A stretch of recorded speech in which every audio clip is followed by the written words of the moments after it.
भारताने चॅम्पियन्स ट्रॉफीवर आपले नाव कोरले आहे. न्यूझीलंडने अंतिम सामन्यात भारताला 251 धावांचे लक्ष्य दिले होते.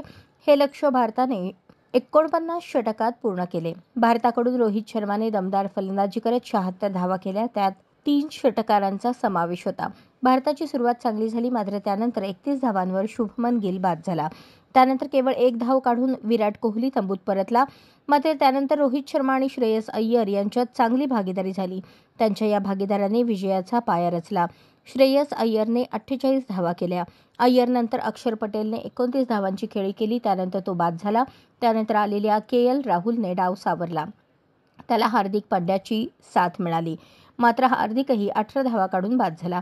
त्याआधी चॅम्पियन्स ट्रॉफीच्या अंतिम सामन्यात नाणेफेक जिंकून न्यूझीलंडने प्रथम फलंदाजी स्वीकारली. न्यूझीलंडचा संघ टीम इंडियाच्या फिरकीपुढे लोटांगण घालताना दिसला. वरुण चक्रवर्ती, रवींद्र जडेजा आणि कुलदीप यादवच्या फिरकीने किवीज फलंदाजांना रोखले. त्यामुळे न्यूझीलंडचा डाव अवघ्या 251 धावांवर आटोपला. टीम इंडियापुढे 252 धावांचे लक्ष्य ठेवले होते. अशाच नवनवीन अपडेट्ससाठी जनता राज्य न्यूज चॅनलला सबस्क्राईब करा, लाईक करा आणि शेअर करायला विसरू नका.